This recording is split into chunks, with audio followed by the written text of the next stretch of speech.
Hello. Hello. Is it audible? Is it audible? Voice is clear?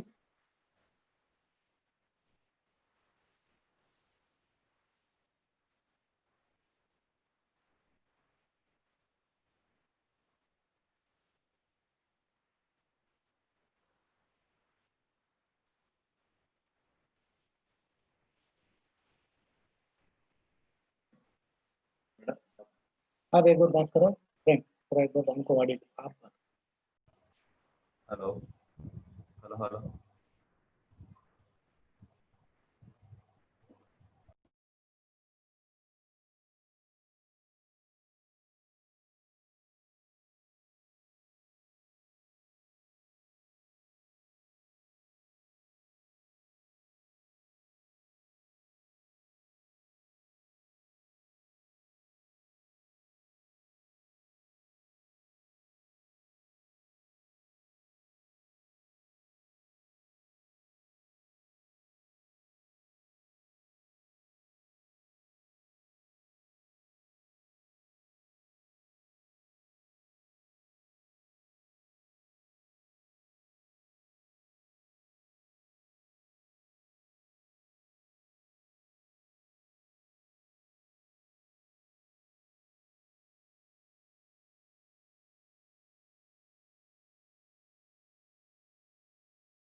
Hello. Is it audible, madam?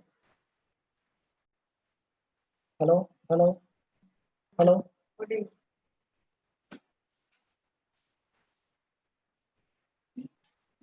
इसमें ये दोनों में same होगा। दोनों सेम रहते हैं। कोई कोई अगर दो करने से हमारा में दो होगा।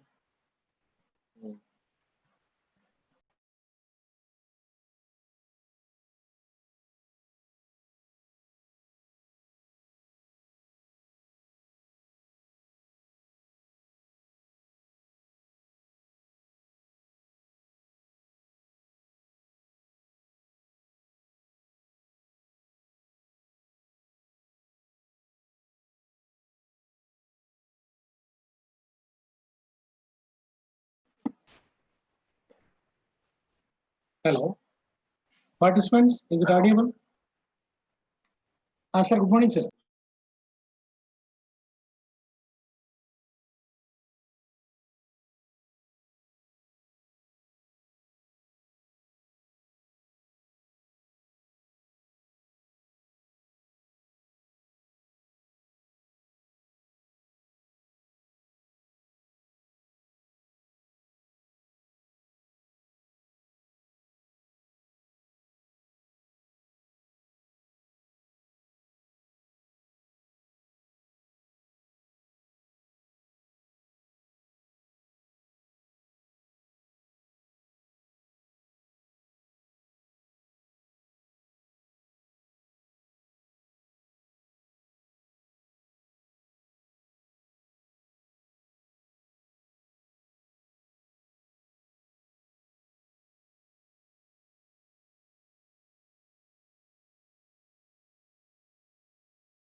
Hello, hello, hello, hello.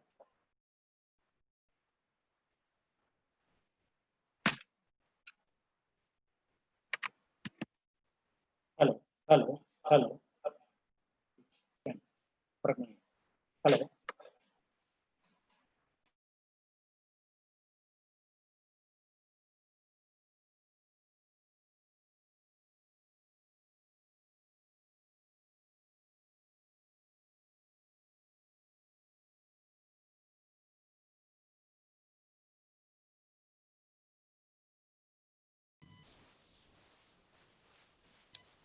Hello. Hello. Is it audible? Yes, sir. Yes, sir. Audible, na? Okay.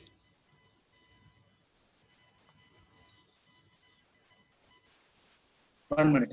Sir, can you please kindly open your PowerPoint presentation, sir? Sure. I was Suresh here. No, sir. Yeah, share it, sir. First open it, sir. Then after that, go to share screen, sir.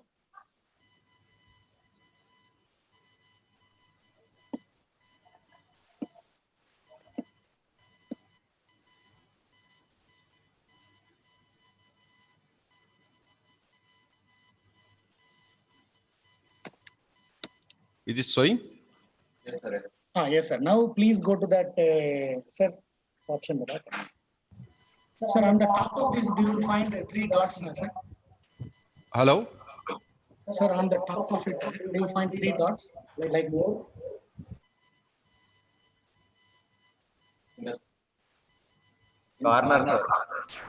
Is it Three okay? dots. No, in corner, three dots are there. Ha. You please click it, sir. Which one? Leave. No, sir. There disable annotation is there, no, sir. Attendees annotation. Disable participants as annotation. Yes, sir. Please disable it, sir. So that participant they will not disturb you. Okay. Okay, sir. It's done, sir. Fine, sir. Fine. Done? Yes, sir. Done. Thank you, sir.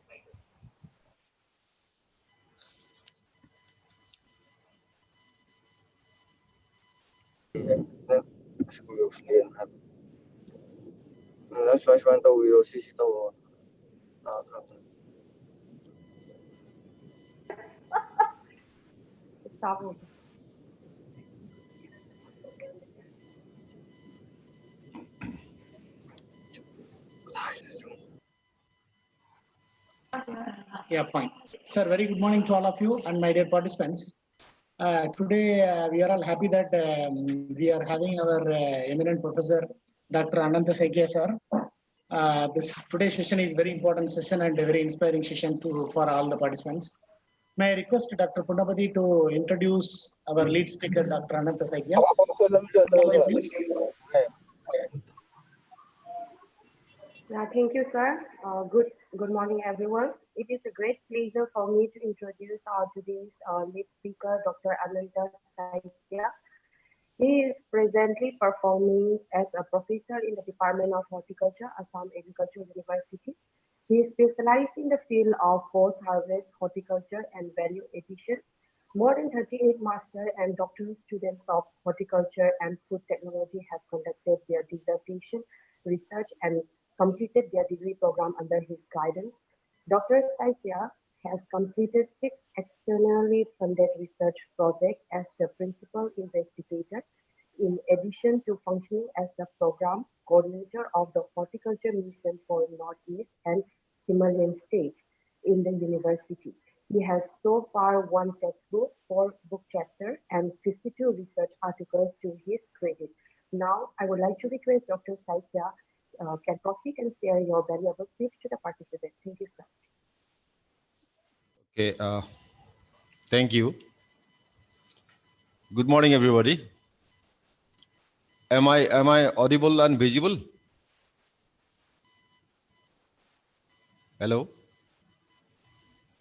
Oh, yes, sir. Yes, sir. You are audible. Okay.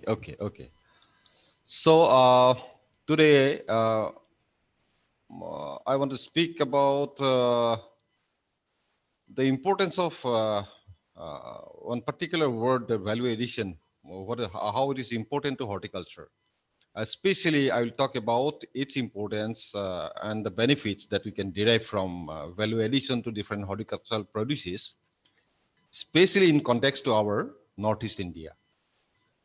So before that, we should see how we can add value uh, to different horticultural produces. Just a minute, I just, one screen is disturbing me.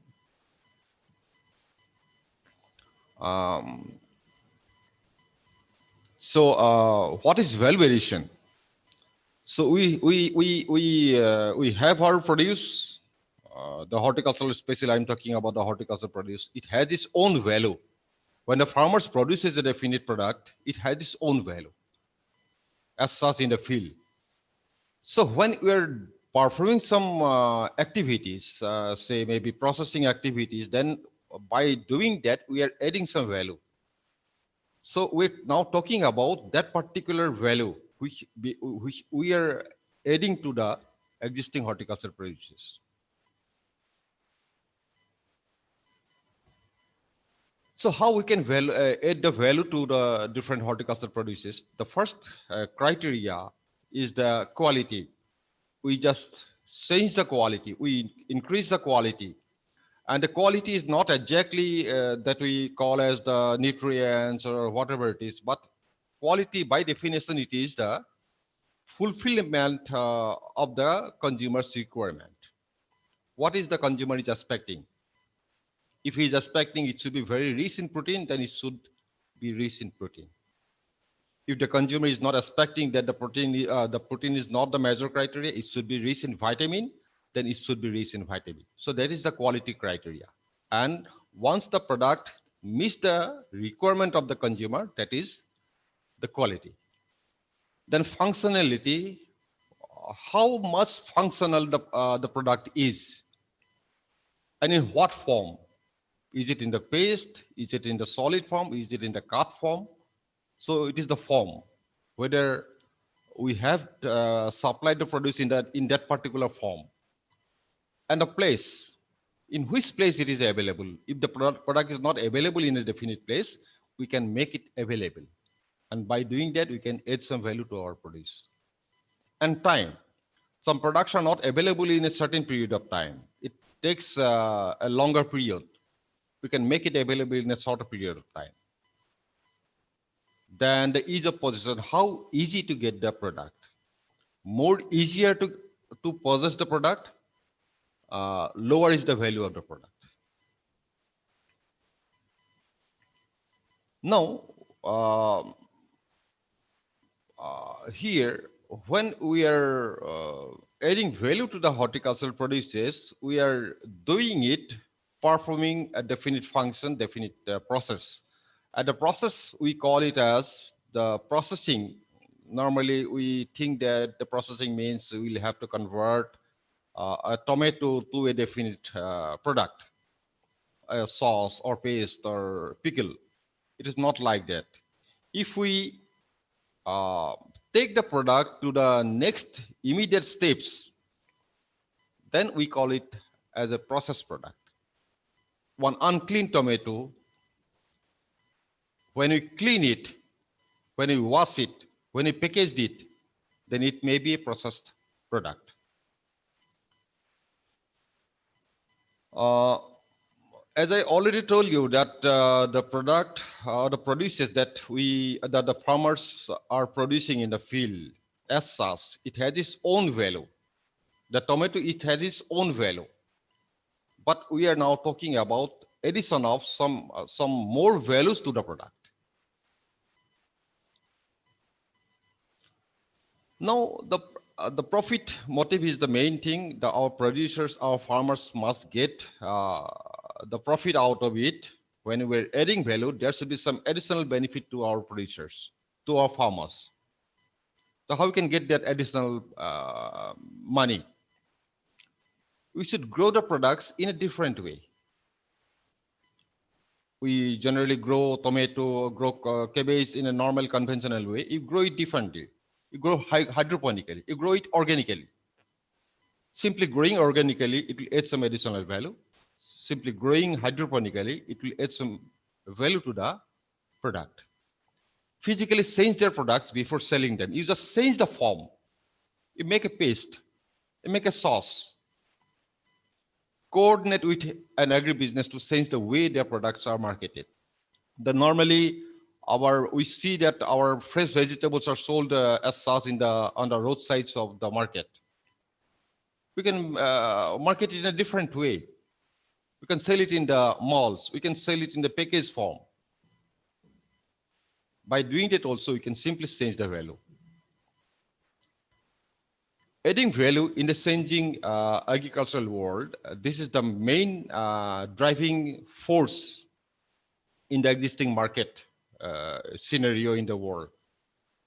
So when we're adding value, we should see that the science during the process. By doing that, we can use the technology like say biotechnology we can use food engineering technology, or we can redefine redistributing systems of the produces during the handling period, during marketing phases. Now, the most important thing is that the farmer, the handlers, food handlers, wholesalers, manufacturers, marketers, these are in a single family. When you are producing a definite product like say tomato sauce, it is not exactly the manufacturer who is only responsible for producing that particular product. There are a huge contribution is there from the producer, the farmer. Farmer is producing that product which is being used by the manufacturer to produce the definite product. So all the people in the chain must feel that I am responsible, I am also involved in producing that particular product. If a strawberry grower, farmer is producing that strawberry, he must feel that that strawberry sauce or strawberry jam that the manufacturer is marketing, he must feel that this is my product. I am producing that particular jam. So that belongingness should be there. Creating and capturing value, when you are adding value, there are two different ways of value addition. One is that we create the value. We are creating the value through innovation, personal innovation, manufacturing innovation, or sometimes we go for industrial innovation.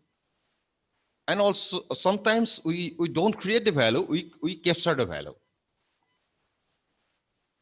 So when you are creating the value, we produce a definite product, new product, we introduce a very new product into the product into the market, probiotic product or some other new product.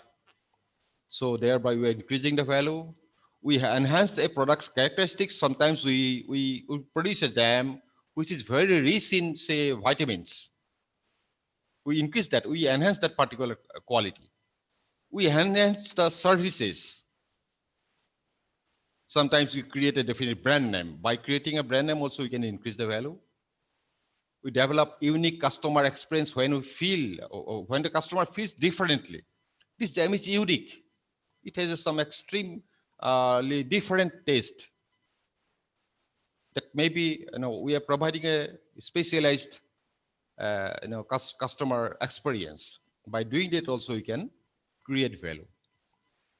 Creating value through innovation, we market unique branded product. We produce identity preserved specialty products, combine family activities and recreation associated with direct on-farm marketing. So this is another way. So the industrial innovation, we sometimes go for new industrial innovation. We can produce ethanol from jackfruit, biodiesel from soybean, even say there are a lot of different products. We are talking about nowadays raw straw, rice straw, wheat straw, which can be used for making biodegradable packaging materials. So those are industrial innovation. Now the capturing value, the value is already there. Someone has added the value. Now we are going to capture that value. We can capture the value by directly marketing to the consumer, ultimate consumer. Through vertical integration, we can have some alliances with the different producers. We can have cooperative efforts by rearranging this marketing structure. We can capture the value. And one important aspect of capturing or adding value is that we should be able to lower the production cost. If you lower the production cost, ultimately your margin will be very high.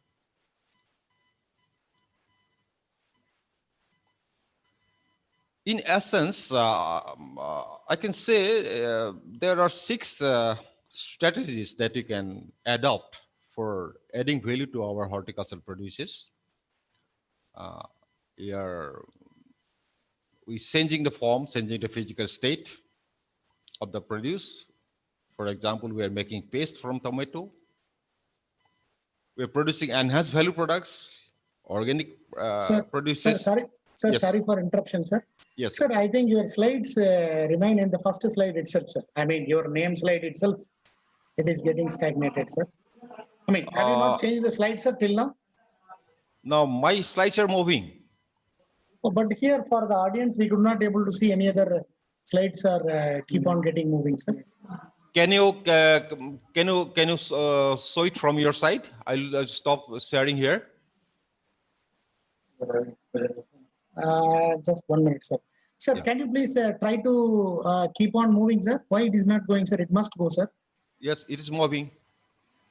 You read that. No. Sir, Hmm? so now we go for again this. I will start from the beginning. Yes, sir. Yes, sir. You go for screen. I will stop sharing. Yeah, then again you click for the sharing, share Yeah. screen. Yeah, then I'll share it. Yeah, whichever already opened, you could see that in that share screen you can see your slides. That only you click it and share. And also below that there is a voice also there, sir. That is also you click it, sir. Enable it. Just one participant can share at a time. This is there. No, sir. You see, after clicking the share screen, you could see your presentation, open presentation slides. Am I right, sir? Right. You click it, sir, that one. Then Yes. At the same time, share computer sound and optimize screen sharing for that one. You just share computer sound. You click it, sir. Then you go for share, sir.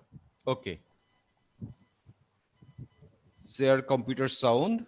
Optimize screen for sharing for video clip. That is okay. Now I will share it. Okay. Is it coming? 1 minute. Yes, sir. Now you change the slide, sir. Yes, sir. Yes, sir. We can see. Sir, if you don't mind, many of them the slides, sir. Could you please kindly go back from the beginning in Is it moving? Is it moving? Yes, sir. Yes, sir. It's moving. Okay. Sir. Okay. So just I will go on briefly the other slides. This is my first slide. So I talked about the different aspects of how we can add value, the quality, functionality, the form, the place, time, and how easy to get the products by the consumer. Now, adding the value, how we can add value. As I already told you that all the products that we produce out of farmers produce in the field, they have their own value. They have the existing value, but our target is to add some additional value to the product. Ultimate objective is to get the profit by the farmers, by the manufacturers. So how we can get it? We must grow the product in a different way. Our farmers are producing the crops in a field the conventional way. You grow it a different way. You grow it organically. You grow it in a hydroponic way. You can change the different forms of the produce, or you just coordinate with different agribusiness organizations to enhance your produce.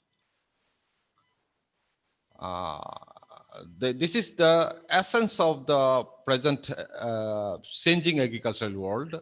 We must get a value-added product. We must market the value-added product. Whatever product you are marketing, it must be value-added. And while adding the value to our produce, we must keep in mind that we must use the available scientific technologies.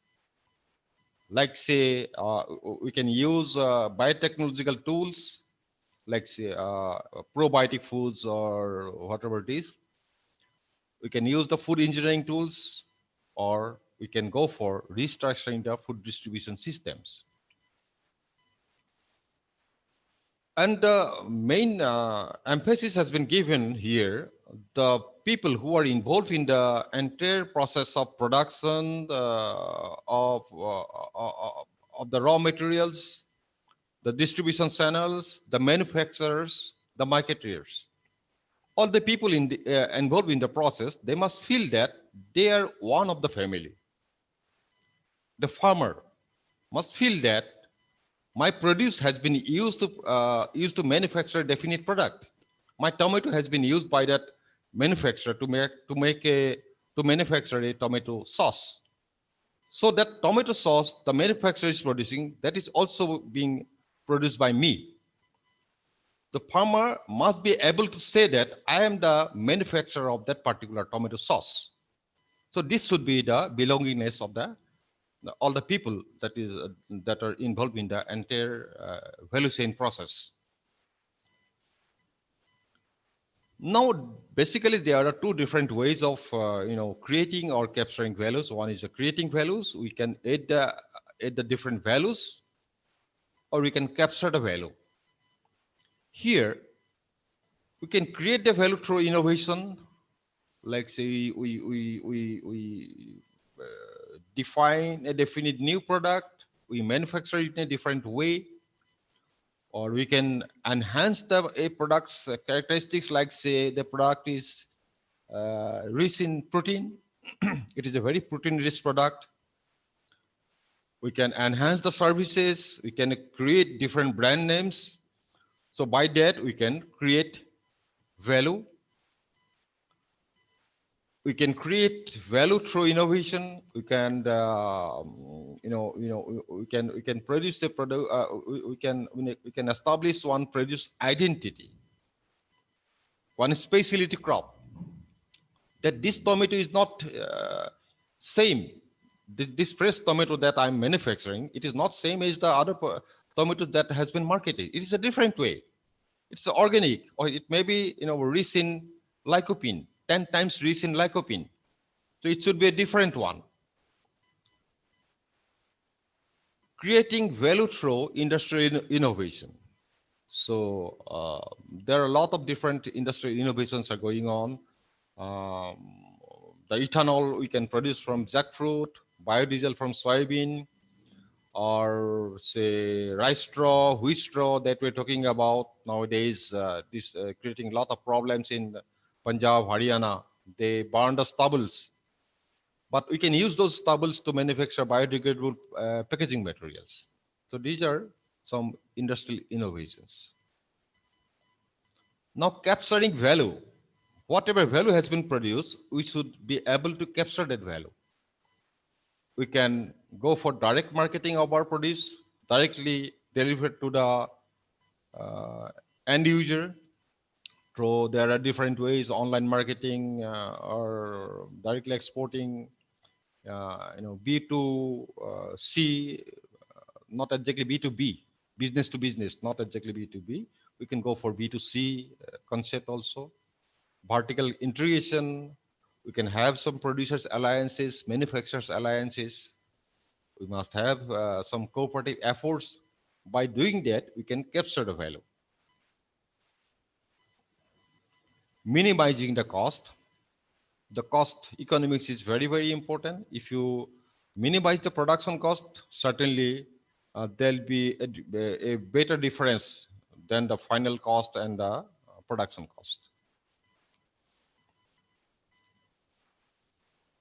In essence, I should say, basically there are 6 approaches that can be used to add value to our horticultural produces. One is the changing the physical state of the produce, like making paste from tomato, producing enhanced value-added products like, say, organic vegetables, differentiating our products from other products like, say, branding, bundling products.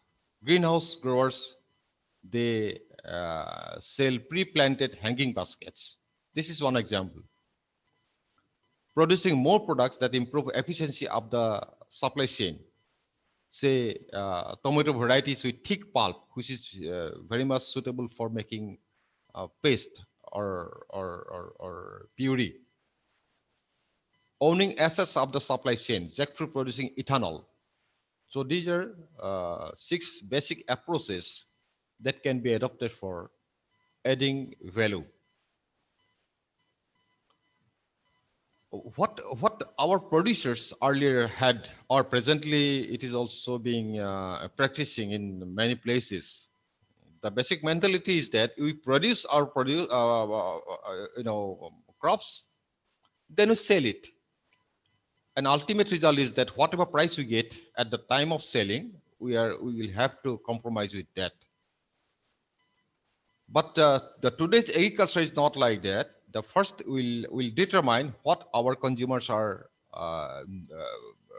requiring. They need it. So based on that, we produce that particular product. Now these are the basic techniques. When we are talking about adding value to our produces, there are processing.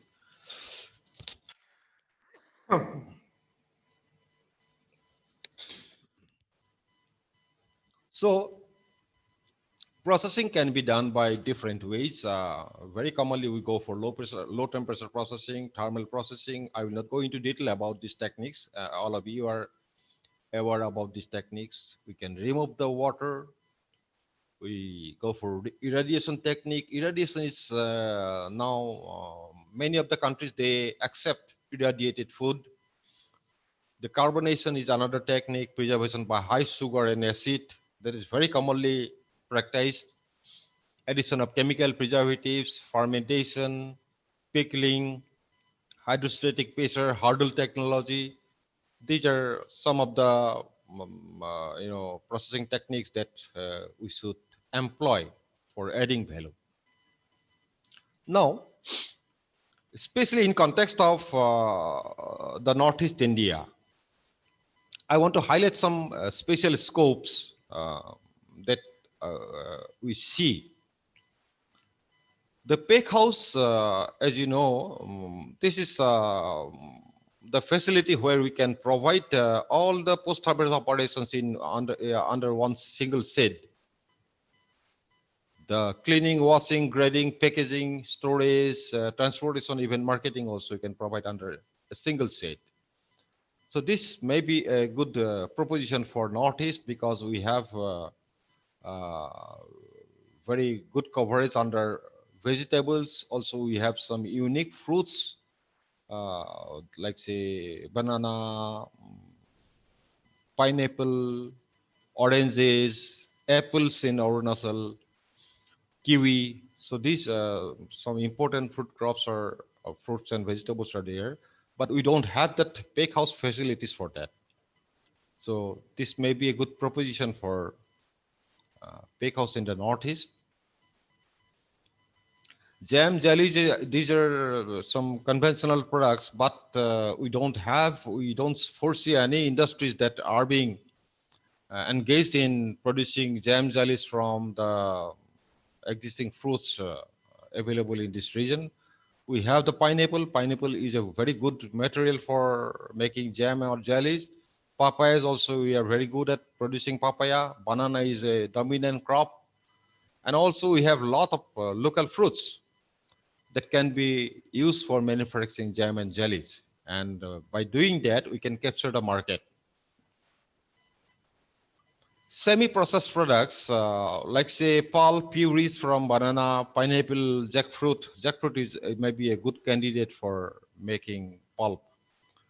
Now this crop has been identified as a superfruit.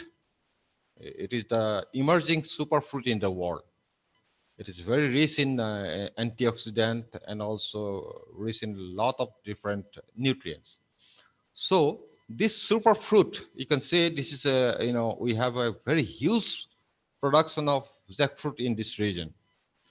So we can think of making some pulp purees from jackfruit especially, in addition to some other crops like say banana, pineapple, tomato, papaya, passion fruit. Then also you can think of juice concentrates, juice powders. These are semi-processed products. This is another field, the dehydrated vegetables and spices. This is the dehydrated field is one of the very big, sector in the food processing field. We produce huge quantities of spices, and India is a leading spice exporter. But in addition to spices, there are, we have the vegetables, we have fruits here. This can be dehydrated. We can have dehydrated cabbage, dehydrated cauliflower, dehydrated, tomato powders, jackfruit powders, jackfruit flakes. So these are, they have a very good market in the international area. So beverages also here, the promising candidate is our citrus fruits. Not to talk about our mandarin oranges, there are a lot of other citrus fruits. Assam lemon is also there. Grapefruit is also there. These are very promising citrus fruits. Banana, pineapple, again, jackfruit. These local fruits like say Garcinia, this can be used to make RTS or other beverages. Pre-packing is another concept. This is not usually practiced in our common market, but in metros, it probably you can see in the in the malls. Probably you will see that the products are pre-packaged. But the advantage of pre-packaging is that your products remains fresh for a longer period of time because of the modified atmosphere that we are providing by pre-packaging the produces. So we can think of our pre-packaging our produces, then we go for marketing. Osmo air-dried fruits, these are also, we have very different fruits like say pineapple, jackfruit. This can be osmo dehydrated and then using sugars and all, then we can market it. These have very good market. Waxing is another aspect. We can use, edible waxes like say, nowadays a lot of wax emulsions are available which are edible. So edible waxes can be used for enhancing the shelf life and also giving a very attractive and pleasing appearance to our produces. Pickled chutneys, I don't want to highlight these. These are, especially I should say the Northeast is very rich in pickles. We produce different types of pickles. Even different communities, they have their own traditional techniques of making pickles, the dry pickles, the fermented pickles, the oily pickles. There are different types of pickles, and all those traditional pickles can be intervened by scientific technology, and then it can be marketed. Fruit toffees and bars, we can use our local fruits for making these products. Tutti frutti, another product. So very commonly the papaya is used for making the tutti fruttis, but also we can think of adding some other fruits which are available and unique to our region, can be used for making the tutti fruttis. So these are some of the very common products that can be manufactured in the Northeast. But I should highlight some other products which are, very, very important so far the old scenery is concerned. So here in this slide, probably you will see I'm talking about the free radicals. This we are nowadays talking about the antioxidant rich products, and the Northeast is very rich in these type of products. So here you see what are the free radicals. Due to the present day, the modern food habits, we don't think about the healthy foods generally. We go for some foods which are tasty, the fried things. We just go for taste. And because of that, what happens? We produce a lot of free radicals in our body. And interestingly, these are all negatively charged particles. So these negatively charged particles, when they, in the form of the food, they enter in our body. These are, these negatively charged particles, they always try to get neutralized with the positively charged particles. So when these negatively charged particles, they enter in our body, they try to get, they search for the positively charged particles. And when they don't find enough positively charged particles inside our body, they go deeper into our immune system in search of the positively charged particles. And finally, we have the telomere end, which is positively charged particles.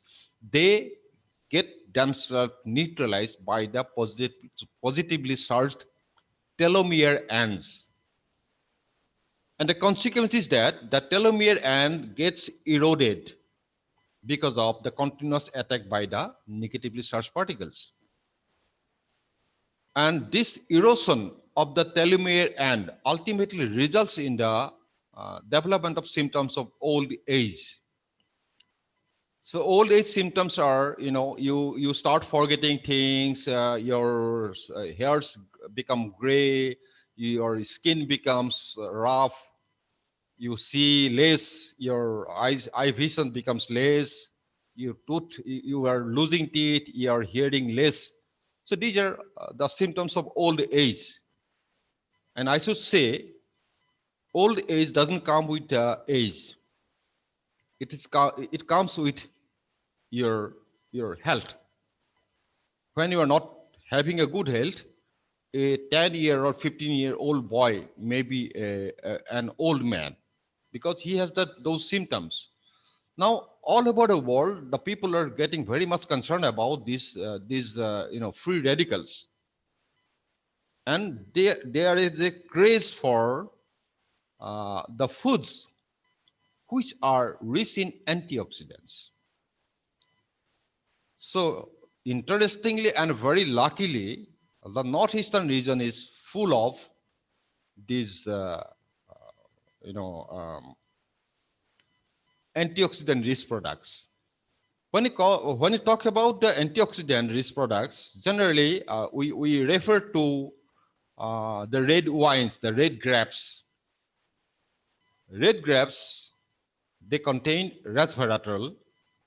Resveratrol is the antioxidant component, which is positively charged and the free radicals. And the red grapes, they contain in a very good amount of resveratrol, which neutralize the negatively charged particles. Now, the zoning center in the European country, UK, they are producing one genetically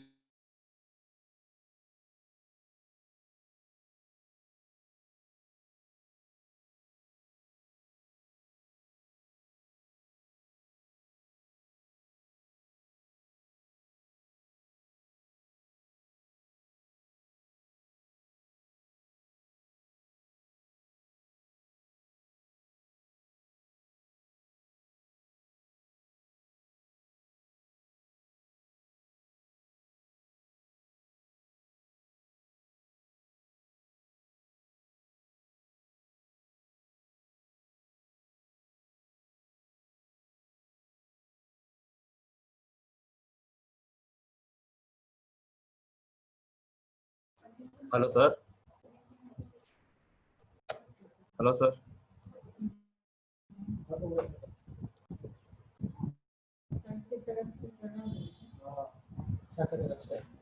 You just phone.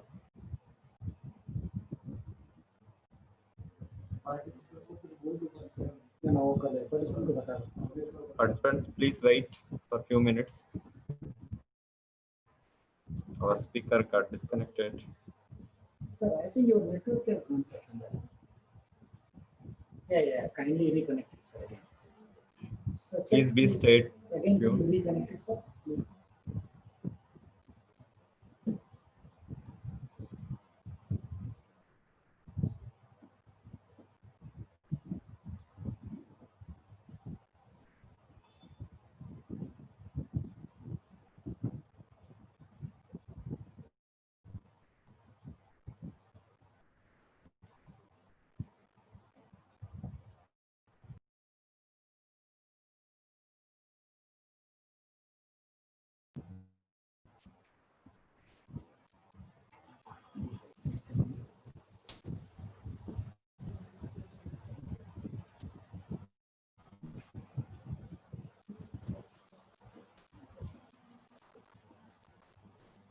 Whether is connecting.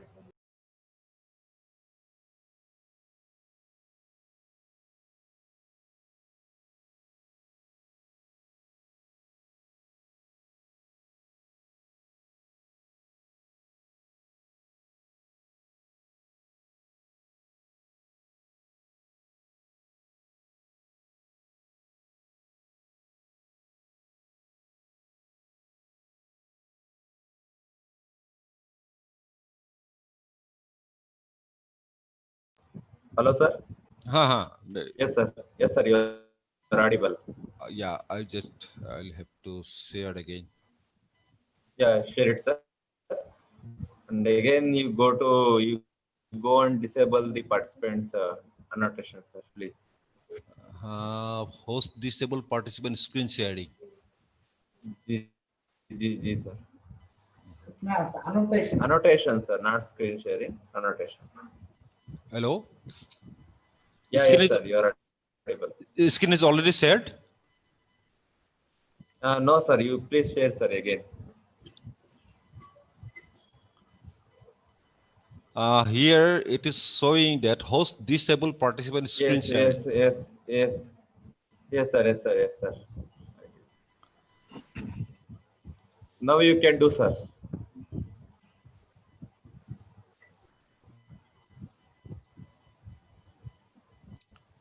So is it showing?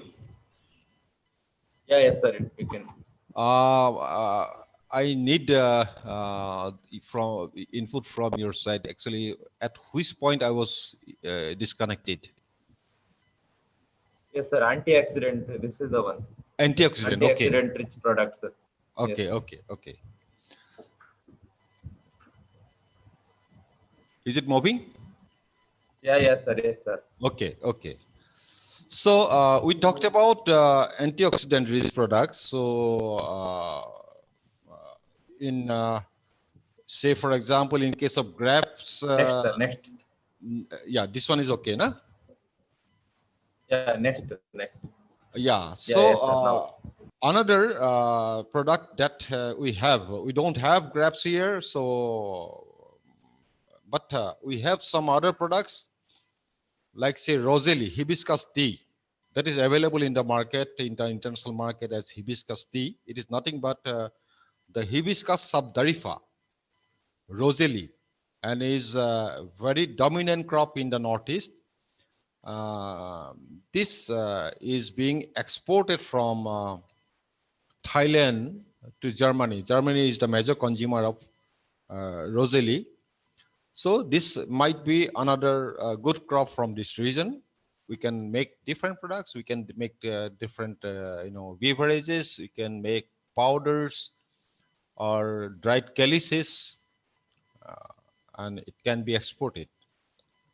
And it has, in addition to your antioxidant properties, it has a very good medicinal properties against cancer, blood pressure, liver, antidepressive, lot of different medicinal properties. Now, this one is why I'm showing this product in this rice beer. It's a traditionally produced one beverage, alcoholic beverages in the Northeast. And interestingly, this is being prepared by different communities, different tribes of this region. And each tribe is having their own technology, traditional technology. But the very common, principle here in manufacturing this product in the Northeast is that in each and every fermented drink, the communities or the tribes, they use local herbs, local medicinal herbs. So it is mainly to contribute or introduce some medicinal properties into the, this rice beer. So the technologies, of course, there are different technologies. We can think about refining those technologies, but a common technology has been refined and improved in our university also, which is available. Already we have given to one entrepreneur for manufacturing this type of rice beer.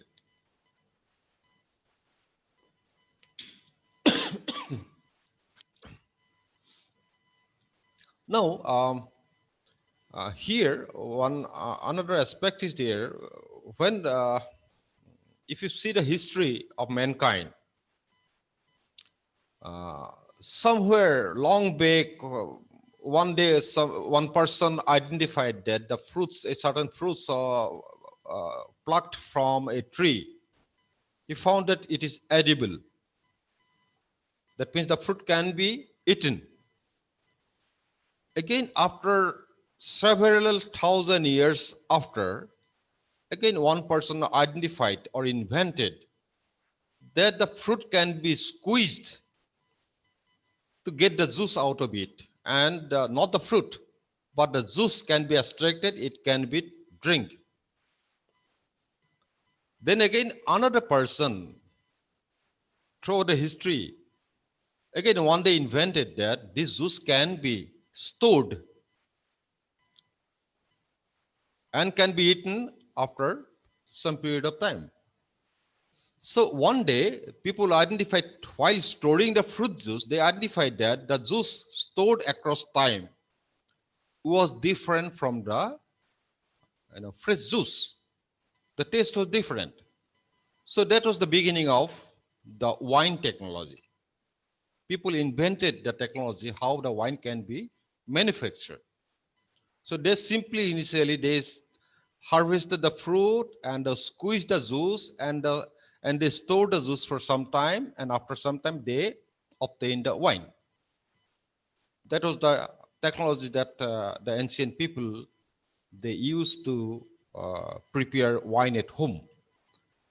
Similarly, after several thousand, maybe 1,000 years after, people invented that while the wine was manufactured and it was stored for some time, they found that the wine was, destroyed. The wine was no longer wine, it was a different product. And that particular person, nearly 5,000 years ago in Babylonia, one person tasted that particular wine, which was destroyed across time. He found that that wine is no longer wine and it tasted differently, and he shouted in their own language, vinegar. Vinegar means the wasted wine. He shouted in that way. Now we have the vinegar. So vinegar is that by through the technology, it is nothing that we produce the wine and we allow the wine to go waste.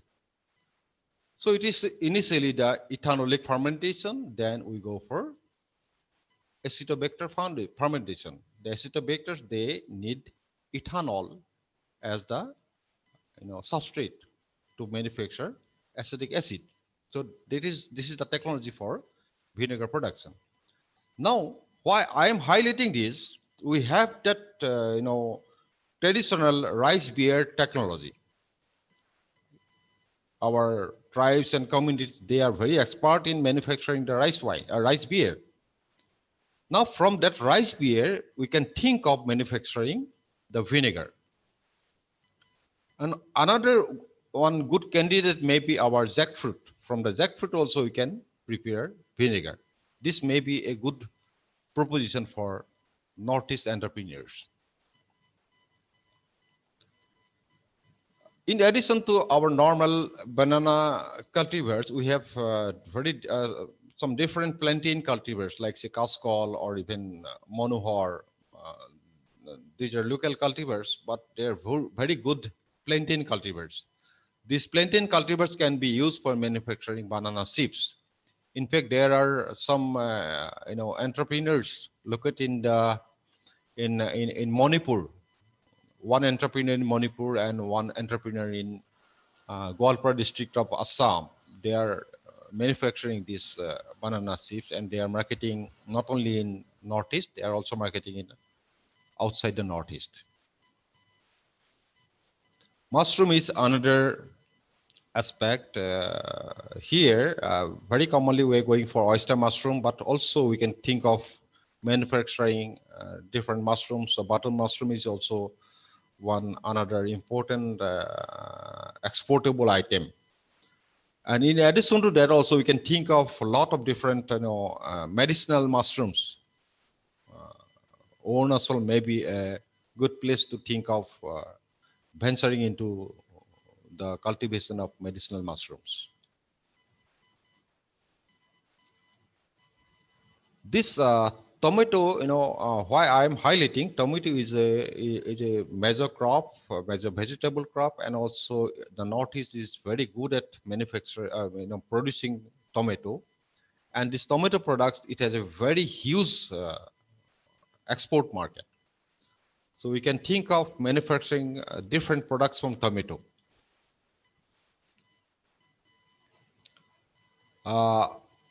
This king chili or wood Saikia, now it is around say from 2004, I think 2004 2005. This has been gaining the status of commercial crop. Earlier it was not cultivated commercially, but from 2004 2005 people started cultivating this, and it has been exported in different forms. This may be a good crop. Farmers are involved in cultivation of this particular crop because it is a highly remunerative crop. This is another crop. This has been promoted under Horticulture Mission as a very promising crop in the Nagaland area, in UP, then in Karnataka. IISR, Indian Institute of Horticultural Research, they have developed two numbers of different varieties under this.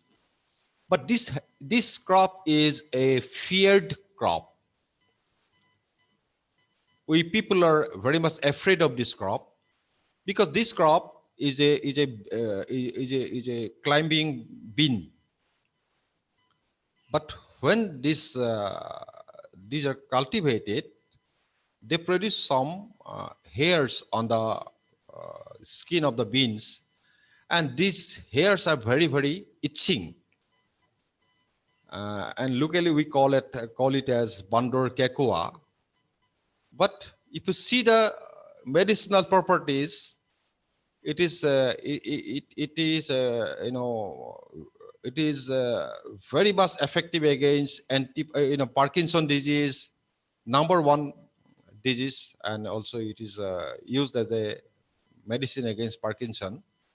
In addition to, there are a lot of different properties, antioxidant properties, antipyretic, aphrodisiac. So it has a huge list of diseases that can be cured by this crop. So now this is a promising crop. If you see the internet, there's a huge demand of this crop in the international market.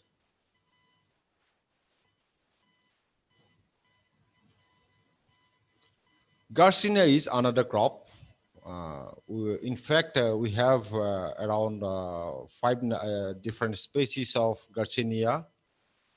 Garcinia indica is not here, except that we have all other Garcinia cambogia, lot of different species we have, and these are very rich in antioxidant, and also it contains high amount of hydroxycitric acid, which is used against obesity related disorder. Very commonly this is used as a weight reduction program.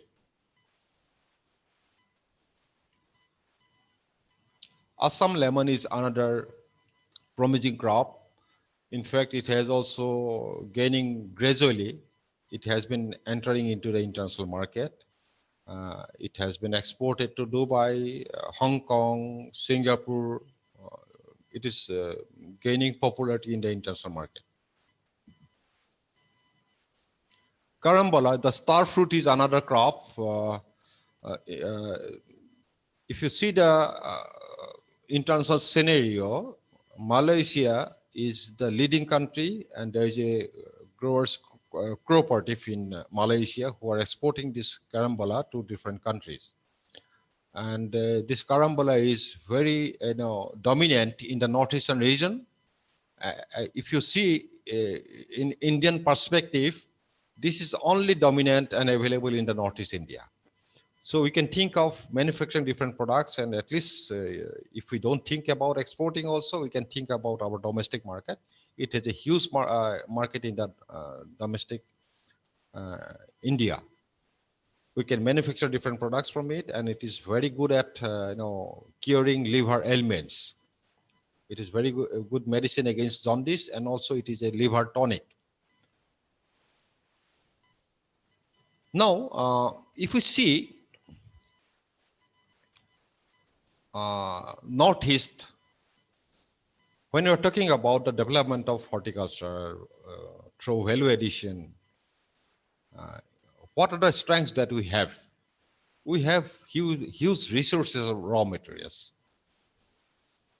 There are nearly more than 70 numbers of commercial vegetables that are being grown in the country in different places. But all those vegetables can be cultivated in the Northeast because of the variation in climate, variation of soil, variation of altitude. We can grow all the crops here. You name a vegetable, it can be grown somewhere in the Northeast. You name a fruit crop, it can be grown in some place of the Northeast. And one strong point is that there are less entrepreneurs in the region. So there will be less competition. And also there are huge support from the government sector. Weaknesses, we have people who are interested in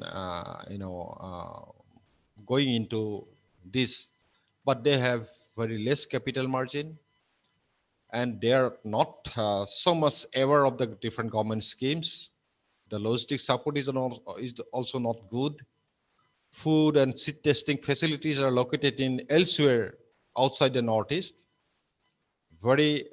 Some of the facilities are available in Calcutta and beyond. So whenever we're talking about the testing facilities, we will have to look into those laboratories located in either in Calcutta, or if we talk about spices, then there are no facilities till now in Calcutta. We'll have to go send our products to Delhi or Mumbai or Kerala. And the certifying agencies are also located in other states. Food sterilization facilities are not located in the Northeast. We need to sterilize our products if we have to export to other countries. And when we're talking about irradiation facilities, it is available only in the nearest one is in Delhi. If we talk about the chemical sterilization, then the nearest one is in Calcutta. Then opportunities, there is a huge opportunity. The consumers all over the world, they are asking for organic foods, and the Northeast is, we have in some majority of our areas basically organic in nature. So you can think of producing organic foods. Sikkim is already organic. Nagaland has already entered into this phase, and also Assam is thinking about planning for organic production. So there is a huge demand for organic foods. The consumers' demand in the antioxidant-rich foods, already I explained about that. Some unique plant resources which are available here, not available elsewhere. Roselle is, to give you an example, Roselle is available only in 8 to 10 countries in the world. Karambala is only located in the Southeast Asian countries. Then we have the ethnic foods you will not find elsewhere in the world. So we can think of promoting those ethnic foods. Consumers' demand for healthy foods. So we have very rich healthy food here in the Northeast. Then the treats. Treats are now the market is very, very competitive. When we are talking about the international market or domestic market, it is highly competitive. We must go with our product which are very, highly, it has a high quality, and at the most, it must be safe for consumption. And the cumbersome export procedures, it's a lot of different procedures are there for which our people are not well accustomed with those procedures. Cumbersome documentation requirement for interstate business also is there. It is not nowadays, of course, because of introduction of GST regime, the interstate business has become a bit smoother, but export procedure is still cumbersome. Now the government help, there are certainly there are government schemes, MSME schemes are nowadays there. There are a lot of different schemes under Ministry of Food Processing Industries, National Horticulture Board, Spices Board, APIDA is also providing a lot of financial assistance. In addition to that, there are many other agencies who are providing financial and other help to the growers as well as manufacturers of this region. So, in brief, this is about the importance of adding value and producing value-added products from the Northeast and its importance in the world scenario. Thank you very much.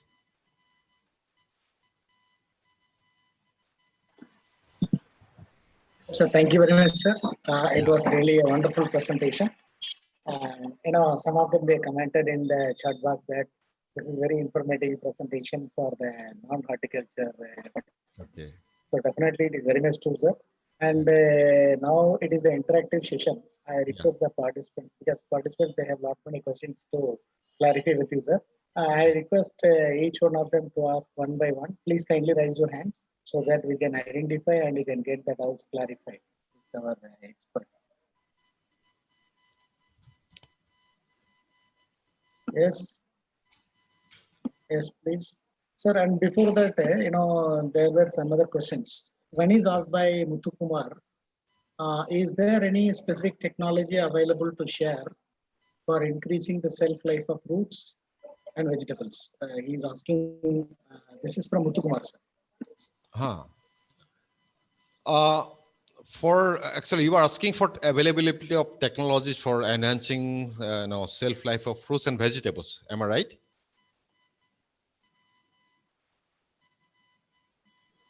Yes, Am sir. I right? Yeah. Yes, sir. Yes, sir. Yeah. So there are certainly, yes, there are a lot of technologies for enhancing shelf life. Already I mentioned that waxing is one technology that you can use for enhancing shelf life. It clogs the pores, so it will reduce the transpiration and respiration rate. Ultimately, there'll be enhancement of the shelf life. And there are even the packaging technologies nowadays coming up. You can take about the control atmosphere. There are modified atmosphere technologies. So we have different technologies nowadays for enhancing the shelf life. So it is not exactly the enhancing the shelf life. Also, it depends on the maturity indices. For example, if you want to export, then you will have to think about the right stage of harvesting. So we have already exported several huge consignments from Assam as well as from Tripura. I was involved in that process. So what we did, we harvested the green, fully mature pineapple, not the ripe one. Even not yearling was there, purely 100% green. And it was harvested and cleaned and washed properly, and it was packed. And it was transported to Dubai. And it took nearly 15 days during the transit. It went by sea. And the container that was used for transporting the pineapple from Tripura, it was the fully, controlled atmosphere and refrigerated container. So the environment was controlled atmosphere, means we are controlling the atmosphere. Ethylene, only we allowed the minimum amount of ethylene. Oxygen, we reduced the concentration of oxygen, and also we allowed a certain level of carbon dioxide. So we maintain a definite relative humidity. So we transported pineapple as well as one quantity of Assam lemon. And when it reached Dubai, it reached as if it was harvested 2 or 3 days back. So it is reached in a very good condition. And then the people, they sold the materials for another week as fresh produce. So there are... Fine, sir. Thank you, sir. Sir, there is another question from Bombay River. Bombay River, can you please kindly ask? Please kindly unmute from your side. Bombay River. Hello, sir. Can you hear me? Yeah, I'm hearing you. Hello, sir. Good afternoon, sir. Yeah, good afternoon. It was a very informative session. Thank you for all this time. So I have got multiple questions actually. I'm already working in this sector. I'm a mushroom farmer. Yeah. Other than that, sir, I have some questions like what is food sterilization, its importance? And second question, so what is the for Assam lemon per tree on a mature tree, how much production do we get on an Assam lemon tree when it is fully matured?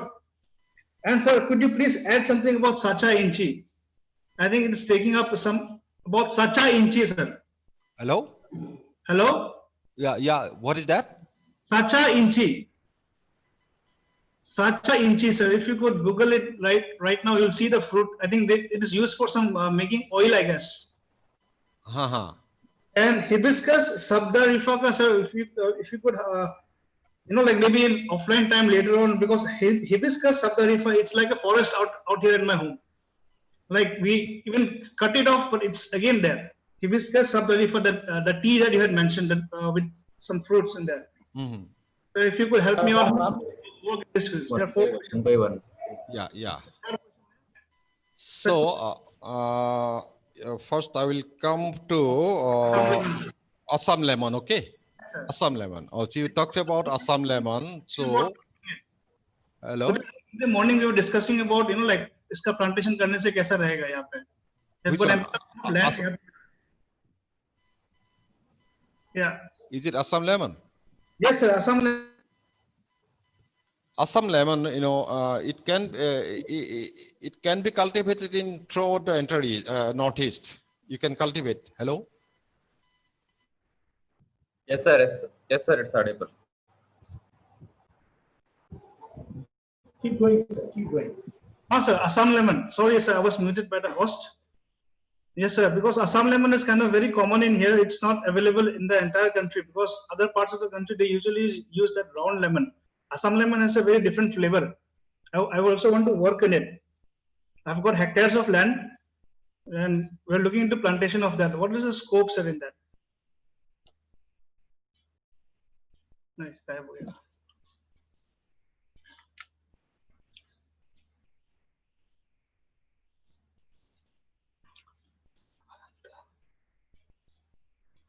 Hello.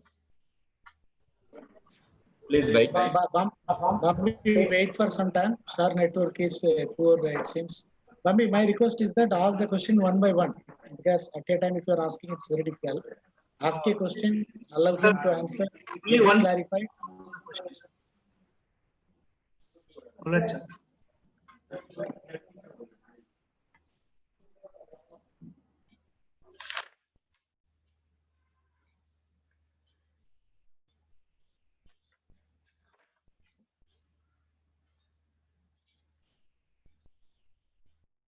Bambi, right now, kindly mute from your side. All Whenever right. you are asking the question, again, you can unmute. All Mute right. from your side now.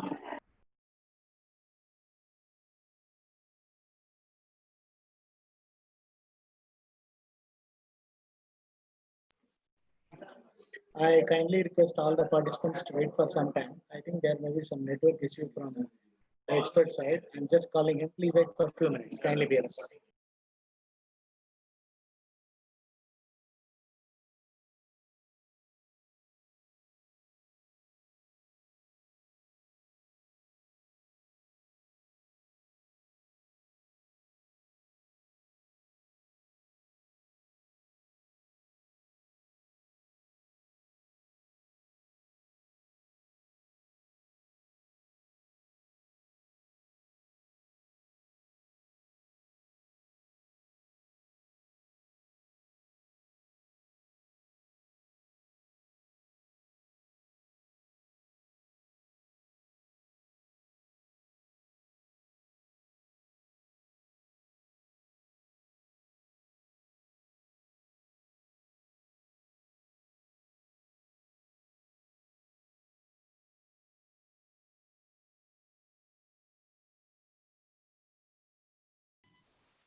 Hello.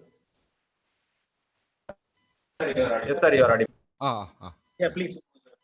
Sir, let him ask one by one, sir. Please kindly answer for it. First, Assam level, sir.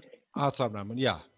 So, Assam lemon, you can, if you want to cultivate, it is yes, you can cultivate in any place of Northeast.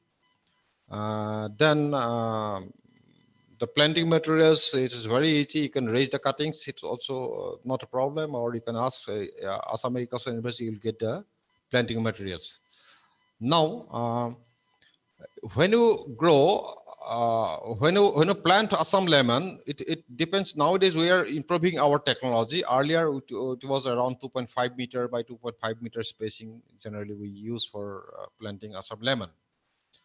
Now we are thinking of reducing the spacing so that we can go for high density planting.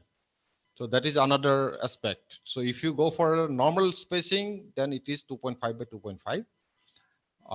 You can use the cuttings. Nowadays also we are advocating the budded or grafted, Assam lemon. So if you go for grafted or budded Assam lemon, then we can reduce the spacing up to 1.5 meter. So this is another aspect. So it's from the third year you can get the stable production. In general, starting with around, say, around 100 numbers of fruits in it, in a single shrub, you will get in the third year, then it will grow on increasing the number. On an average, from one plant, you will get in 2 seasons of the year, you'll be able to harvest the crop. But if you have drip irrigation, then you can have the third crop also. So almost throughout the year, if you go for drip irrigation, you can harvest the crop.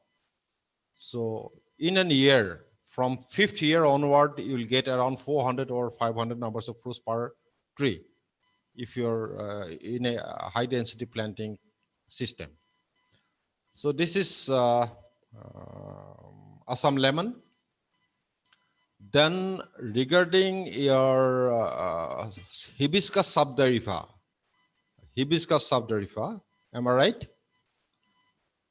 So this hibiscus subderrifa also you can it is maybe you'll find basically there are two types of this crop you'll find in one crop the leaves and the entire plant is red. The leaves are red, the stems are red, the fruits are a bit smaller. This is a wild type, and the cultivated type is, the stem is red, the leaf is, green, and the veins are red. So these are a bit, domesticated type, and the fruits are bigger. So you can use the seeds of this plant to generate the seedlings. And the plants are perennial. So once you raise the plant, that plant will give you production for nearly 3-4 years. So after 3-4 years, you generate the new plantation, then you'll get the product.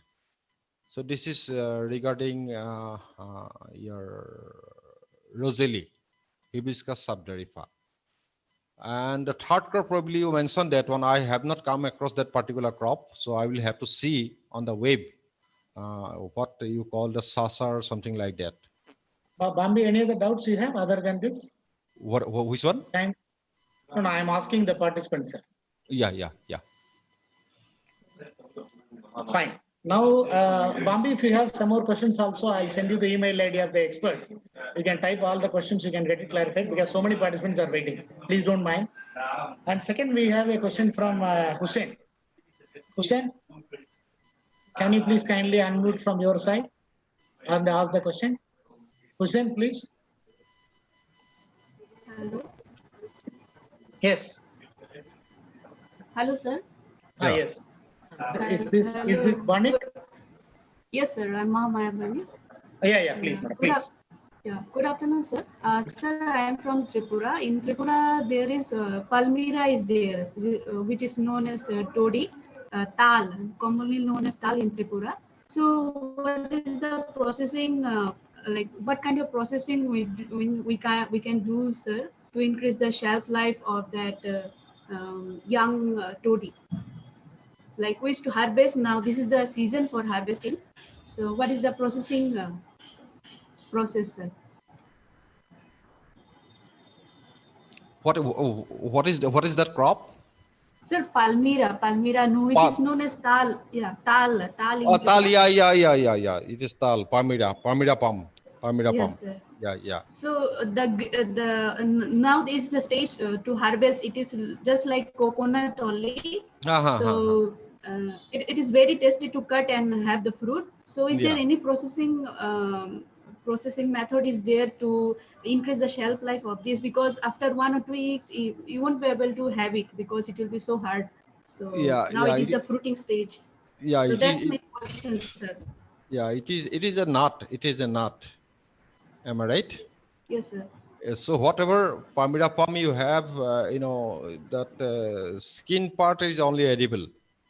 The nut inside is not edible. Am I right? Yes, sir. So this is not actually it is not a commercial crop here. So I will have to go into detail about this crop. So I will not just give you an assumed answer. So I will give you a detailed answer on that, what to do and how to go for processing of Palmyra palm. Okay. Thank you, sir. Fine, sir. We have another question from Mr. Sahid. Sahid, please kindly unmute from your side and ask the question. Mr. Sahid. Hello, good morning, sir. Can you hear me? Yeah, I'm hearing. Very good morning, sir. Your presentation was very informative. So what I have to ask is that if you are making any very new edible product from any vegetable or fruit, so what is the procedure to get the approval, and from where and how can we get the approval so that it can be put into the market? Okay. So there are several steps. The first thing is that you'll have to have your processing facility. Okay. So the processing facility should be such that it follows the requirement of the regulation. So I am not going into detail about the different products. So whatever edible products you are going to manufacture, you must have a processing facility. And the processing facility should be such that it must fulfill the requirement of the different regulations. Now, in India, we have the National Food Law, FSSAI.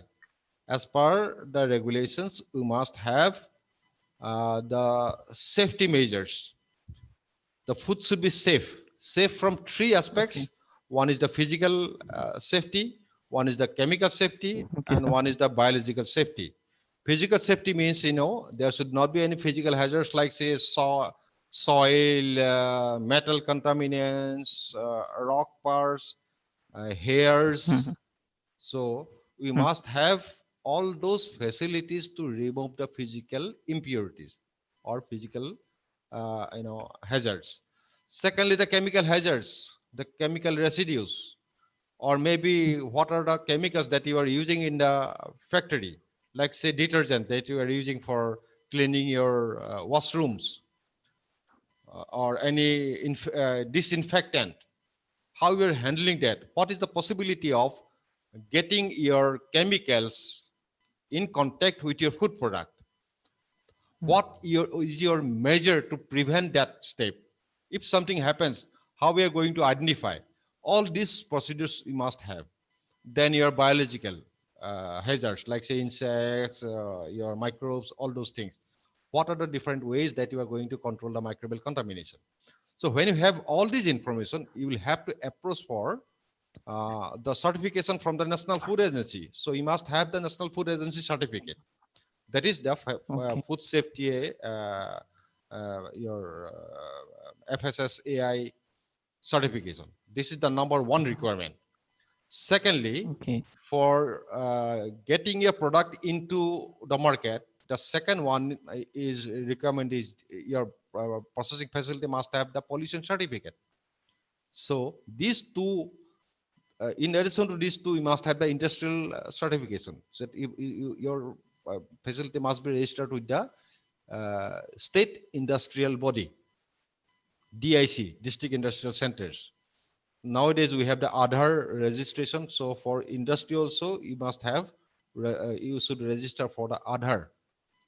So your food industry must have the Aadhaar number. That is also online. So through online, you can register with the Aadhaar. So you must have the Aadhaar number. Then your FSSAI registration number. Then your anti-pollution certificate from the pollution board. These three are basic requirements. Then for marketing, you must have the registration with your GST council. So you must have the GST registration. So once you have all those registration, then you are ready to market within India, only within India. So if you are going for export, then you must be registered with your promotional council. So if you are producing, say, fruit products, fruit beverage, then you must be registered with APIDA. If you are producing any coffee products, then you must be registered with Coffee Board. If you are manufacturing spices product, you must be. Are these for exports? Yeah. Okay. You must be registered with the promotional council, and from them also you must have the export license. Fine, sir. Thank you so much, sir. Now we have another question from Mr. Mohammed Farooq. Yeah. Mr. Farooq, can you please kindly unmute from your side? Oh, hello, sir. Thank you so much, first of all, for the informative session, sir. Sir, I would like to know, as citrus lemon, that Assam lemon can grow very well all in northeastern region. Yes. Sir, other than northeastern part, for example, sir, arid region, arid semi-arid region, as I belong from Rajasthan, sir, can it grow these species in arid region also, sir? For example, in Rajasthan or Gujarat or that part, or if it can grow, sir, well, sir, how can we get the seedling or the plant material from this part to that part, something like that, sir? Can you give me some information for that, sir? Yeah, in Rajasthan, you are from Rajasthan, no? Yes, yes, sir. Yes, sir. So I think it can be grown in Rajasthan. Yes, But the sir. thing is that you must have irrigation facilities there, and you can try with that crop, and you can contact our university, Assam Agricultural University, for planting material. You can get the planting materials from here. We have a citrus research station. So you get the planting material from Assam Citrus Research Station under Assam Agricultural University. So get some plants there and ensure irrigation and try with the crop. In the third year, you are supposed to get the stable crop. So if you are getting the stable crop, then you can start in a big way. Okay, sir, one more thing, last sir. Sir, as many of the farmers at our places, they are growing different species of lime and lemon. And many of the farmers getting succeed also in that. But when they grow about 100 of the plants of that particular species, out of 100, there is only 10% success in that. Even though they are having water facility, irrigation facility also, sufficient water is there. But the plant that we grow, the success rate is very low, sir. So can you suggest me, sir, how can we improve the percentage of success rate in that? Or sir, and this planting material, sir, how will I get from the university through, sir? What will be the channel, or what will be the requirement for that, sir? For getting the planting material, yes, it is no definite channel. You can directly approach our university. We have our, you can on the internet also, you'll have our website address. So you contact the Citrus Research Station, and then from there also you can get the materials. Or another way is that you approach the local, your agriculture university in Rajasthan. Okay, sir. The university also contact our university. That is another channel through which you can get some plants as a demonstration crop from our university also. Okay, sir. Thank you so much, sir. Yeah. Thanks, sir. Thank you so much, sir. Now we have another question from Mr. Devchandra. Devchandra, please unmute from your side. Mr. Devchandra, yes. Yeah, please ask the question. Okay. A very good morning, Saikia, sir. Yeah, morning. One concern that hit me as an agri-horti professional is, on one side, we had been hearing from many, including some of the colleagues, that junk food, processed food, packaged food are not good for health. One issue. Second issue, we are also again telling that by processing the horti agriculture produce, we are increasing the value, and there is addition of the, we can say, the nutrients in one aspect and the value on the other. So there are people who are promoting the fresh produce, vegetable or fruit. So I think getting some query from the consumers that are we contradicting our own things? Please, sir. Your voice was broken. Can somebody make me clear? Mailappa, sir, please help, sir. Yes, sir. Yes, sir. Sir, what sir is trying to ask is that now many times people are consumer point of view. He is also a assistant professor in horticulture, so pomologist. So his concern is that from the point of view of a consumer, being a consumer, many customers they feel that to go for the fresh products. Fresh products. Okay. Anything fresh. Yeah. So on the other end, we are talking about value addition and packaging. So how do we these two things are contradictory with each other. So can you please kindly clarify how do we proceed further, sir? Right. So you see, basically it is always the consumer. You just think about the consumer, and I must tell you that the fresh products are always best. Tomato fresh, it is always best. Pineapple fresh, it is always best. But the problem is that, say, I personally like pineapple, one of the most popular, probably in my case, the pineapple is my most favorite fruit. But I consume very less amount of pineapple throughout the year. What is the reason? Because for preparation of the pineapple, I will have to cut it, I will have to decode it, I will have to remove the peel. It takes a lot of time and I don't have time. So it is the convenience, number one. It must be convenient to go for the produce. If I don't have time, then I will have to compromise somewhere. But if I don't have anything to compromise, then I must go for the fresh products. Yes, there is no question of contradiction. The fresh products are always best. But if you go for processing, you are compromising with some quality, nutritional quality. So if you are going for canning, you are losing something. If you are going for blanching, you are losing some nutrients. If you are going for drying, you are losing some flavors. You are compromising something somewhere in some part. So what is the consumer's need? So you will have to think about the consumer. If you are having sufficient time for preparing the fresh products, you should always go for the fresh products. If you don't have, if you have to compromise somewhere, then go for the best products available among the processed products. Among the processed products, I think the next one is the best one is the frozen foods.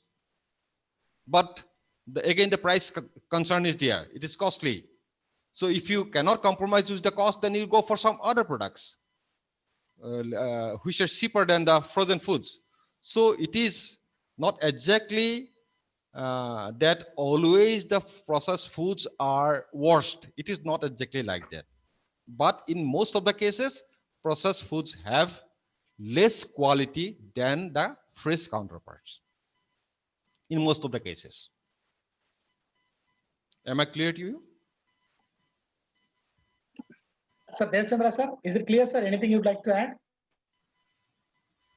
Hello. Yes, sir. Yes, sir. I'm clear with the response that we received from Saikia, sir. But still, I feel that, yeah, sir is telling that because we need to have a strategy to respond and handle the issue, sir. Because on the one hand, we are promoting the entrepreneur to go for value addition, processing, packaging, so and so. So we need to have answer to help them to answer the consumers. Otherwise, on one hand, we are saying that value addition, processing, packaging, so like that. And on the other hand, so we need to give answer to the entrepreneur so that they can answer and promote their produce. As we know that there is no scope for escalating the business in the fresh produce. So we need to have answers, sir. And thank you so much for that presentations and other things. Yeah. And I also will try to gather some more effective answer so that I can help the entrepreneur to promote their produce and business. Thank you so much, Mailapa sir, and also Saikia sir. Thank you so much. Yeah. Thank you, sir. Any other questions from the other participants? Because few participants, they were raising their hands, but we could not able to get them right now. Any other questions? Simply raise your hand so that we can identify easily who is raising the hand. Dinesh. Yeah, Dinesh, please. Dinesh, please raise your hand. Please ask your question. Dinesh, kindly unmute from your side.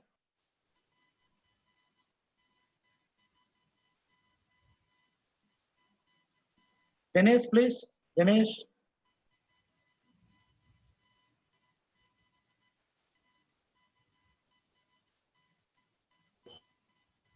Dinesh Kalisetti, please unmute your microphone.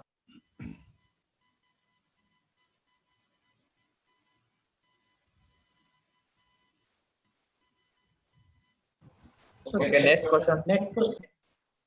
There was another question from Corinne. I don't know if Corinne is here or not. I'm reading the names. These are all the questions they have written in the chat box. Vidya, then Ambika, Punita, Dr. Sunita, Dodik Jimmy, Sunil Kumar. If any one of you are here, please raise your hands so that we can identify you. We can make you unmute. Next question. Next question, Ambika Debarma. Can we add more value-added product from velvet bean since it is abundant in Northeast? Sir? Saikia, sir, can you hear me? Yeah. Can you repeat the question? Your voice is broken. Yes, sir. Can we add more value-added product from velvet bean since it is abundant in Northeast India? From which crop? Velvet bean, velvet bean. Velvet bean, yeah. So, yeah, velvet bean, it is one of the, very important crop. Now it is coming up in the international market. So if you see, a lot of different, formulations are available. Mostly it is available in the form of powder. So it is used as a medicine. So you can have that powder formed, velvet beans, or you can go for, pharmaceutical products, like say you can extract, go for the active components extraction. You can go for capsule formulation and all those things. Only mostly it is not, but as a food also it is a very good one. It is something like, taste, it is like our rajma type of beans. But the preparation procedure is something different than the rajma. You will have to, dip in water overnight. Then the water should be discarded. Then you go for cooking. It is a very popular vegetable in Nagaland. If you go to Nagaland, it will be available in the market also. You can collect it and you can just taste it. It's a very tasty, even tastier than rajma also. It's a very good food. But as a medicine, you can think of producing the powder, or you can go for preparation of some extracts or capsule and other things. Fine, sir. There is another interesting question from Dr. P.K. Nimbolkar. Dr. Nimbolkar, please. Hello. Is it audible? Yeah. Good afternoon, sir. It was a nice session. Yeah. So I have just a little doubt. You have mentioned that Assam lemon in your university, you are using budding technique, no, sir? I think budding. Yeah, budding we have already tested in the Horticultural Research Station Guwahati, Kahikusi. Okay. Yeah. Actually, sir, just I want to know which rootstocks they are using, as it is a cutting is most probably we use. It is rough lemon. Rough lemon. Rough lemon, yeah. Thank you, sir. Rough lemon. And the sir, performance is okay for the rough lemon, sir. Yeah. Which one? It is performing well. Means it is performing well. The Assam lemon, generally what happens, you will have to manage the canopy. It proliferates on the side. So when we are grafting on top of rough lemon, the entire plant canopy becomes structure is different and it becomes a bit bushy one. So it is very easy to manage the canopy on the rough lemon. Yeah. Fine, sir. Thank you, sir. There is another question from Dr. Priyanka Nanti. Sir, we saw that same product like tomato sauce, ketchup, ginger paste, ginger garlic paste, produced by different companies. Yes. So, is there any basic difference in quality, and is it safe? How will we find which one will be the best product? Again, just I will clarify one thing. Quality. There are different products. Okay. Ginger products, ginger paste are available. Even the bazaar. Some products are available as ginger and ginger garlic paste. There are different products. But during my presentation, I highlighted one thing, that when you are adding value, you must be sure that your product must have something different. So if you are making a ginger product, ginger paste, I should say, it should be different than the existing product. Then only you will have the penetration into the market. If you are making the same product, then you will have to compete with the existing product. And the competition, again, it comes when you are competing with a big giant like Tata Birla, then you'll be nowhere. So your only chance is that you will have to enter into the market with a different, unique product. So we can think of making a ginger product, maybe flavored with something else, maybe impregnated with in some medicinal components, maybe herbs or something like that. You can think of any innovative idea. But if you're going into the market with a common ginger paste, then you will have to compete with the existing market. So my suggestion is that don't go for the same type of product, you go in a different way. Fine, sir. Thank you, sir. There is another question from Jimmy. Jimmy is here. Jimmy, participant Jimmy. Yeah, please. Yeah, please kindly ask. Yes, sir. Yeah. So my question is, I would like to know about the versatility which the sir was mentioning. Is there a possibility of, or the scope? What is the scope of popularizing this in our country or in Northeast? Which one? A lot of this available in our area. Can you repeat the question? Actually, your voice is echoing. Your voice is echoing. Okay, sir. Hibiscus subderica. Hibiscus subderica. Okay. Yes, yes. What you want to know? Any process protocol that is developed? Any process protocol that is developed, sir, at this point of time? Okay. Process protocol. Okay. So, if you want to develop different products, number one, it's okay, we have certain products, the protocol that we have developed, maybe, beverages, RTS beverages, we have developed one technology for RTS beverages from Hibiscus subderica. Then the powder protocol is, it's everywhere, everybody knows how to make powders from it. You go for blanching, then you dry it, then make the powder. So that is not a problem. You can make some flax out of it from the dehydrated Hibiscus subderica. But for making the RTS beverages, yes, we have that protocol developed at AU. But my suggestion is that you will have to have your own unique technology. If you have that ability, or since you are in this line, you can think of developing some newer products. Maybe one beverage, you can think of making Rosalie beverages, yes, but you just think of adding some new additional ingredients into it, which are unique. Maybe some herbs from the Northeast, you can just incorporate along with Rosalie, then that may be a good beverage also, and also healthier even, the Rosalie alone. So you can think of some innovative ideas, then that product will sure to succeed in the market.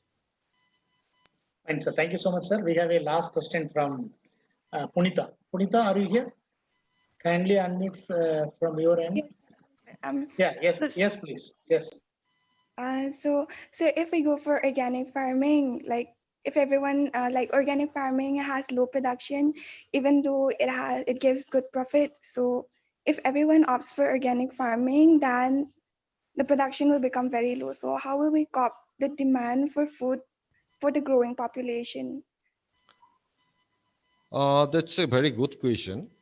Yes, we are thinking about healthy food, so we are opting for organic production. So yes, we should go for healthy food. All the people all over the world, they are thinking of health and they're very much concerned about the health. So we should go for the organic foods. And at the same time, organic production also, it has shown that the production goes down. Yes, in some cases it goes down. It is not always true. You can get the at par production in certain organic crop also. Now there are a lot of different approaches nowadays. Instead of having cultivated in a normal field in a conventional way, but adopting the organic approaches, that is one way that people are doing. Nowadays there are several other approaches. So we are thinking about the vertical expansion. You go for using the vertical spaces. Maybe inside the greenhouse, you can think of producing some horticultural crops in an organic way. So Israel is one example where the precision farming is going on. They are going for organic cultivation in a very precise way. At the same time, they are using the vertical technology. So if you see Israel, how they are using that technology, so certainly there is a way for increasing the production, even though we were using the organic approach and to feed the growing population. So there are technologies, so we can increase the production, but at the same time, our foods will be safe for consumption. Thank you, sir. Thank you. Fine, sir. Thank you so much, sir. I'm really very much thankful to you, sir, because equivalent to the duration of the lead lecture,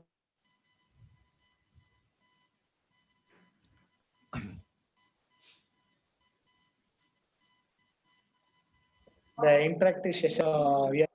Is it audible, sir? Yeah. So, we are all very much grateful to you for your for sparing your valuable time, sir, because it's nearly 2 hours. I know that you are so busy, but with the busy schedule, you have kindly accepted our request, and also you have a great patience to address all the questions asked by the participants. Thank you so much once again, sir. Thank you so much, all my dear participants. Thank you so much, sir. And participants will be joining in the afternoon session. Fine. Thank you so much. Thank you. So Thank you, everyone. we are winding up the session, and I am sorry that few of the participants they may not able to ask the questions, but there are lot many questions in the chart. Whatever the questions for which we are not in position to answer right now due to shortage of time. So in due consultation with the expert and lead speaker, definitely will be replying you through email. Thank you so much. Sure. Thank you. All right, sir. Thank you so much. Thank you. All right, sir.